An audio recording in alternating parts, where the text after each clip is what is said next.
Apa yang terjadi kalau di suatu tempat ada cacing raksasa dan suatu zat yang paling diincar di seluruh alam semesta? Hal ini terjadi di film Dune, film yang diangkat dari series buku karya penulis terkenal yaitu Frank Herbert. Dan tempat yang gua maksud adalah Desert of Arrakis, atau yang dikenal sebagai Dune. Di masa depan, peradaban manusia mencapai puncaknya. Manusia tersebar di seluruh alam semesta, sampai akhirnya masing-masing dari mereka bikin sebuah keluarga atau house sendiri yang punya wewenang buat mimpin salah satu planet sebagai rumah bagi keluarga dan rakyatnya. Dan dari banyaknya keluarga bangsawan tersebut, mereka tunduk di bawah kepemimpinan seorang kaisar, yaitu Emperor Shaddam IV. Di antara banyaknya planet, ada satu planet yang spesial, yaitu Arrakis. Planet yang hampir seluruh permukaannya adalah padang pasir, yang ternyata nyimpan sumber daya alam yang paling berharga di seluruh jagat raya, yaitu spice, sebuah zat psikoaktif lebih berharga dari minyak, berlian, ataupun emas, dan ternyata memiliki banyak manfaat buat peradaban manusia. Tapi dengan adanya spice, menjadikan Arrakis incaran seluruh keluarga bangsawan di alam semesta. Fremen, yaitu penduduk lokal planet Arrakis, bernama Chani jelasin kalau planetnya telah dikuasai oleh keluarga Harkonnen selama puluhan tahun jauh sebelum dia dilahirkan. Keluarga Harkonnen terkenal sebagai tyrant, keluarga kejam yang haus segalanya terutama kekayaan dan kekuasaan. Sampai akhirnya suatu ketika sang Emperor mencabut izin kepemimpinan keluarga Harkonnen atas planet Arrakis. Cerita berfokus ke keluarga atau House Atreides dari planet Caladan yang dipimpin oleh Duke Leto Atreides. Duke Leto memiliki seorang pasangan, yaitu Lady Jessica yang merupakan seorang Bene Gesserit, yaitu sebuah ordo atau simpelnya sekelompok wanita yang bisa disebut sebagai penyihir antar galaksi. Leto dan Jessica memiliki seorang anak bernama Paul Atreides, seorang bocah yang akan meneruskan takhta bapaknya sebagai Duke House Atreides. Suatu hari di planet Caladan, House Atreides menerima perwakilan dari sang Emperor beserta rombongannya, seperti Special Guild dan salah satu pemimpin dari Bene Gesserit. Si pembawa pesan Emperor menyampaikan kalau House Atreides ditunjuk oleh Emperor sebagai pengganti dari House Harkonnen untuk berkuasa atas planet Arrakis dan penambangan spice.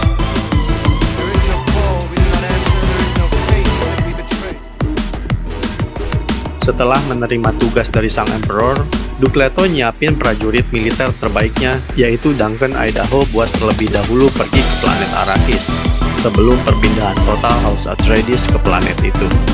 Duncan Idaho dan Paul Atreides ini ibarat kakak sama adik, tapi yang menarik, Paul berapa kali dapat mimpi kalau Duncan tewas di planet padang pasir tersebut. Tapi Duncan bilang dia nggak akan mati gitu aja, dan bilang, "Dreams make a good stories, but everything important happens when we're away." Scene berpindah ke latar tempat yang mungkin adalah kuburan leluhur House Atreides di planet Caladan. Di sana, Paul dan Leto Atreides tukar pendapat tentang takeover planet Arrakis dari House Harkonnen yang udah dudukin planet itu selama puluhan tahun. Duke Leto bilang kalau ini adalah skenario dari sang Emperor buat bikin perang di antara dua house yang udah lama jadi rival. Ditambah, The Emperor makin was-was oleh pamor House Atreides dan Duke Leto yang udah melebihi pamor Emperor itu sendiri di antara para keluarga bangsawan. Karena hal itu, alih-alih menjadi tyrant seperti House Harkonnen dan menindas penduduk asli Arrakis, yaitu bangsa Fremen, Duke Leto berencana buat beraliansi dengan Fremen untuk menambah kekuatan militernya, suatu hal yang dia sebut sebagai Desert Power.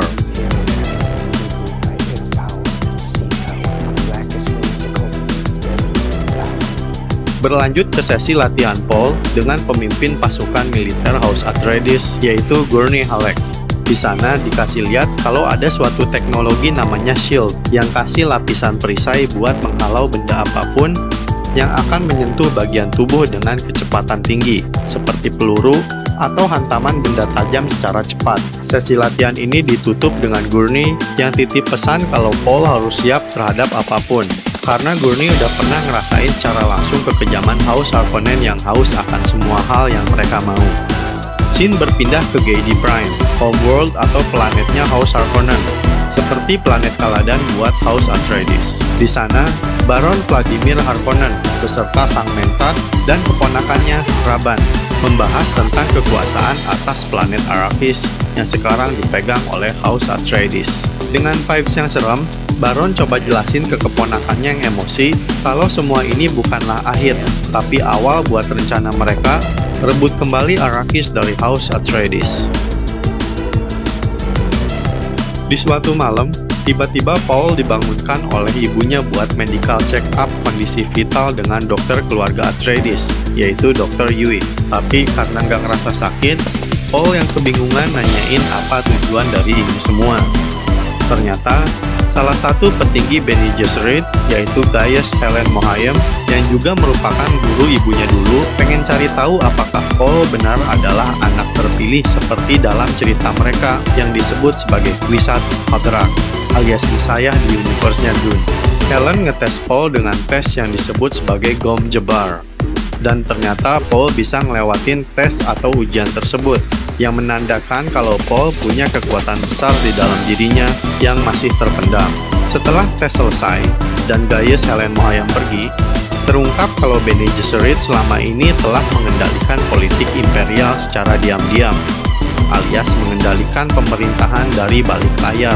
Mereka telah ngatur garis keturunan para keluarga bangsawan buat menghadirkan Kwisatz Haderach, alias sang terpilih. House Atreides akhirnya sampai di planet Arrakis.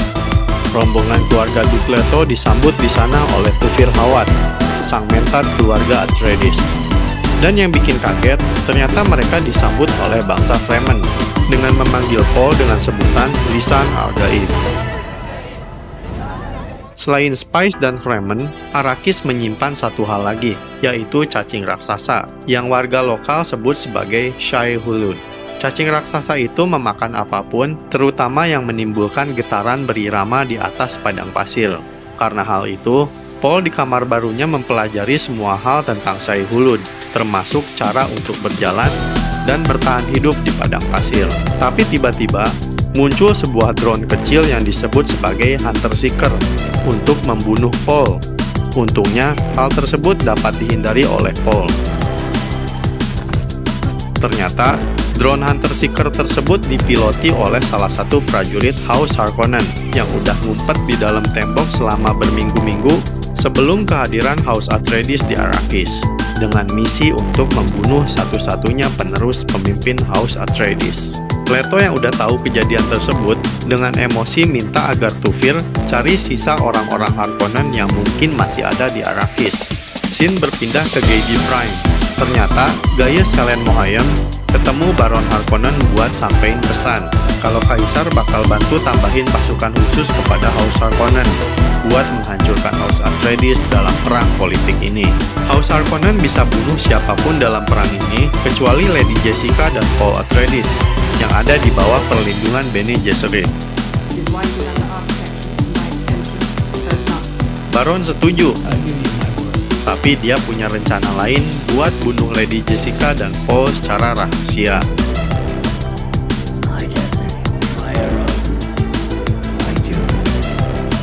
Di Arrakis, House Atreides akhirnya ketemu lagi dengan Duncan Idaho, yang di awal udah duluan datang ke Arrakis buat misi scouting dan ngebentuk koneksi sama kaum Fremen. Berminggu-minggu hidup bareng Fremen di Arrakis, Duncan jelasin bagaimana kehidupan asli Fremen yang hidup menjadi beberapa komunitas atau suku yang disebut sebagai Sith. Masing-masing Sith hidup secara tersembunyi di banyaknya gua yang ada di planet Arrakis. Duncan juga ngenalin leader Sith yang nerima dia selama berminggu-minggu di planet Arrakis, yaitu Stilgar. Walaupun dengan perbedaan budaya, Duk Leto jelasin sama Stilgar buat nerapin cara yang berbeda dengan House Harkonnen untuk memimpin di planet Arrakis. Hari berikutnya, Leto dan lain-lain pergi buat mantau proses panen spice. Mereka didampingi oleh ekologis bernama Dr. Liet Kynes, seorang Fremen yang juga bertugas untuk The Emperor sebagai Judge of Change. Simpelnya, Dia adalah orang yang bertanggung jawab buat mantau proses perpindahan kekuasaan planet Arrakis dari House Harkonnen ke Atreides. Pendampingan dari Dr. Kynes adalah sekaligus buat laporan kalau banyaknya infrastruktur Arrakis yang sudah dirusak lebih dahulu oleh House Harkonnen alias disabotase. Dr. Kynes bantu pastiin kalau Leto, Paul, dan Gurney udah pakai baju khusus yang bernama Steel Suit dengan benar. Nantinya, baju itu bakal berfungsi buat merubah keringat menjadi air yang bisa diminum oleh penggunanya. Tanpa baju itu, siapapun gak bakal bisa bertahan hidup di padang pasir Arrakis. Suatu hal yang aneh, cuma Paul yang udah pakai Steel Suit-nya secara benar, seolah udah pernah pakai baju tersebut sebelumnya. Lanjut, setelah terbang pakai pesawat capung, akhirnya mereka ketemu dengan mesin khusus buat panen spice. Mesin mirip tank itu disebut dengan crawler. Gak lama setelah itu, Duke Leto lihat seekor cacing raksasa yang menuju ke arah crawler.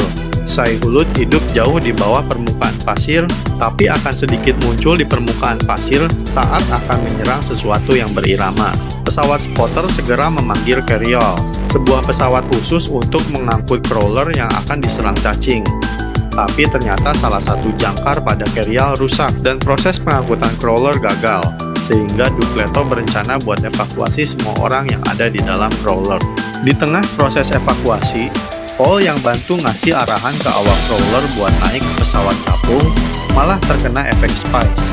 Setelah gak sengaja hirup zat psikoaktif tersebut, dia kehilangan kendali, halusinasi, dan dapat penglihatan saat cacing raksasa semakin mendekat ke arahnya. Gurney yang lihat Paul lagi tinggi-tingginya langsung berusaha nyelamatin. Walaupun Paul dan Gurney sempat jatuh karena cacing udah mau muncul ke permukaan, tapi mereka berdua berhasil selamat naik ke pesawat capung. Pada saat proses take off, kita dikasih lihat gedenya Shai-Hulud yang melahap sebuah crawler. Begitu sampai di rumah, Paul yang baru saja selesai di medical check up oleh Dr. Yui ceritain tentang penglihatannya kepada sang ibu, tentang bagaimana dia ketemu seorang cewek Fremen bernama Chani dan ibunya yang sedang menggendong bayi dengan mata berwarna biru khas Fremen. Scene berpindah ke planet Salusa Secundus, planet dengan kondisi ekstrim di mana prajurit bernama Sardaukar di tempat. Sardaukar adalah pasukan terkuat di alam semesta, dan sang kaisar alias Emperor menjanjikan sebagian Sardaukar untuk membantu Harkonnen menyerang House Atreides di Arrakis. Di suatu malam, Leto sadar kalau beberapa penjaga di rumah dinasnya sudah tewas, dan tiba-tiba ada sebuah proyektil khusus yang menembus shield milik Duke Leto di bagian punggung dan melumpuhkannya seketika. Dan orang yang bertanggung jawab atas penyerangan itu adalah Dr. Yui, dokter kepercayaan House Atreides yang berkhianat. Selain itu, dia diam-diam melumpuhkan sistem pertahanan House Atreides, jadi pasukan Harkonnen bisa dengan mudah masuk ke atmosfer planet Arrakis tanpa ketahuan. Dr. Yui terpaksa ngelakuin itu semua karena Baron Harkonnen culik dan siksa istrinya. Tapi di samping itu, Dr. Yui ngasih cara ke Leto buat membunuh Baron dengan kasih gigi palsu yang bisa digigit dan keluarin racun, bersamaan dengan hembusan napas terakhir dari Duke Leto. Gak lama setelah itu, serangan hebat House Harkonnen dimulai. Di tengah malam dan waktu istirahat tentara Atreides, beberapa bom menembus shield dan menghancurkan pesawat tempur Atreides. Dan di daratan, Gurney sebagai pemimpin militer House Atreides memimpin pasukan buat baku hantam dengan tentara House Harkonnen. Di tempat lain, Duncan Idaho yang bermodalkan pisau, baju tidur, dan shield berhasil melumpuhkan pasukan Sardaukar dan pasukan Harkonnen. Dia mencari Leto, Paul, dan Lady Jessica untuk diselamatin, tapi karena nggak bisa nemuin ketiganya, Duncan pergi dengan pesawat capung milik tentara House Harkonnen. Ternyata, Paul dan Lady Jessica berhasil diculik oleh tentara House Harkonnen, tapi dengan kekuatan khas Bene Gesserit dari Jessica dan Paul, yaitu The Voice, mereka berhasil lolos setelah tentara Harkonnen menyerang satu sama lain akibat pengaruh The Voice. Setelah sadar kalau rumahnya udah hancur terbakar, Lady Jessica dan Paul milih pergi buat sembunyi dari tentara Harkonnen. Setelah itu, Dr. Yui menagih janji Baron Harkonnen buat bebasin istrinya, sebagai imbalan kalau dia udah mengkhianati House Atreides. Tapi Baron dengan kejamnya bilang kalau dia udah bunuh istrinya, dan Dr. Yui bisa ketemu istrinya keluarganya di akhirat, alias ikutan dibunuh. Duke Leto yang lumpuh nggak berdaya berusaha buat nipu Baron buat ngedeket ke arahnya. Dan dengan senjata pamungkas rahasia yang dikasih oleh Dr. Ewing sebelumnya, Leto akhirnya meniupkan racun mematikan bersamaan hembusan nafas terakhirnya. Dia berhasil membunuh semua orang di ruangan tersebut, termasuk Mentat Harkonnen, yaitu Fighter the Fries. Tapi somehow, Baron Harkonnen yang nempel di langit-langit bisa lolos dari maut. Saat sembunyi di padang pasir, Paul yang dapat vision setelah nggak sengaja hirup spice lagi, dikasih penglihatan tentang dirinya yang bertempur dengan pasukan Sordakar, dan dia menyebutnya sebagai Holy War. Dan perang itu terjadi di seluruh alam semesta. Gak cuman itu, dia dikasih lihat sebuah pedang, serta kejayaan House Atreides dan Fremen atas Holy War. Keesokan harinya, Paul dan Lady Jessica yang keluar dari persembunyian, akhirnya bertemu kembali dengan Duncan Idaho.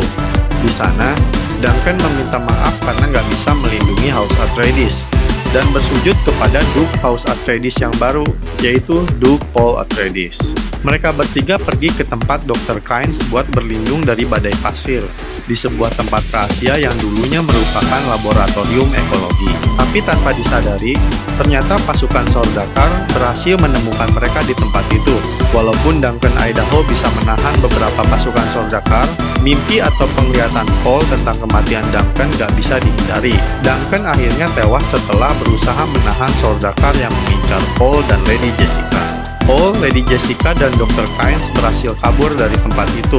Tapi karena keterbatasan ruang pada pesawat, Dr. Kynes harus berpisah dengan Paul dan Lady Jessica. Dr. Kynes kemudian menyalakan sebuah alat yang bernama Tamper untuk memancing datangnya Shai Hulud ke arahnya. Tapi tanpa disadari, kalau pasukan Sordakar telah menusuknya dari belakang. Dr. Kynes di akhir hayatnya tetap berhasil buat manggil Shai Hulud yang akhirnya menelan pasukan Sordakar dan dirinya sendiri.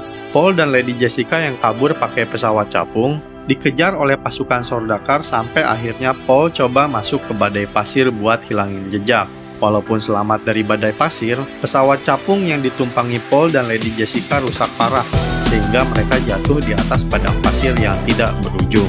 Dengan bermodalkan kompas khusus dan vision yang Paul miliki, mereka berdua berusaha mencari seeds tempat Stilgar dan kelompoknya tinggal. Walaupun udah berjalan pakai teknik khusus buat jalan di atas pasir, mereka nggak sengaja nginjek drum sands, pasir yang secara langsung nimbulin irama dan narik perhatian Shai Hulud buat nyerang mereka berdua. Mereka berdua berusaha lari dari kejaran cacing raksasa menuju sebuah bebatuan yang ada di sekitaran mereka. Dan saat cacing muncul ke permukaan, tiba-tiba ada seseorang yang nyalain tamper, yang bikin perhatian Shai Hulud teralihkan. Beberapa saat setelah itu, Paul akhirnya ketemu dengan kelompok Stilgar. Tapi sang pemimpin Sith tersebut menilai kalau ibunya Paul harus mati karena cuma seorang wanita lemah. Stilgar yang berusaha buat nyerang ibunya Paul gak sadar kalau ternyata Lady Jessica punya kemampuan bela diri dan bisa kalahin Stilgar dengan cepat. Setelah itu, Stilgar memutuskan kalau mereka berdua bisa masuk ke tempat Sith-nya tinggal. Tapi salah satu Fremen dari kelompok Stilgar gak setuju. Dia adalah Jamis, seorang Fremen yang juga muncul di mimpi alias vision milik Paul. Gak cuma Jamis, Paul juga akhirnya ketemu dengan gadis yang selama ini terus muncul di mimpinya, yaitu Chani. Jamis menantang Paul buat melakukan Amtal, sebuah ritual berduel sampai tewas. Paul yang ternyata unggul, akhirnya mau gak mau harus membunuh Jamis walaupun awalnya gak mau membunuh orang yang selama ini ada di mimpinya. Dan setelah itu, kaum Fremen menerima Paul dan percaya kalau Paul adalah lisan al-gaib alias Mahdi alias Kwisatz Haderach. Dalam perjalanan menuju tempat Sith, Paul melihat seorang Fremen menunggangi seekor Shai Hulud, salah satu tanda dari Desert Power atau kekuatan sejati dari gurun pasir. Dan film pun ditutup dengan Chani yang menyebut kalau ini adalah awal bagi Paul Atreides. Well, itu aja cerita gua hari ini. Banyak banget yang gua pengen bahas dari film karya Denis Villeneuve ini, kayak maksud tersembunyi, latar belakang, apa itu Mentat, Sordakar, misteri Bene Gesserit, dan detail menarik lainnya dari film yang bakal muncul part 2-nya ini. Mungkin bakal gua bahas kalau video ini banyak yang nonton. See you on the next video. Bless the maker and use water.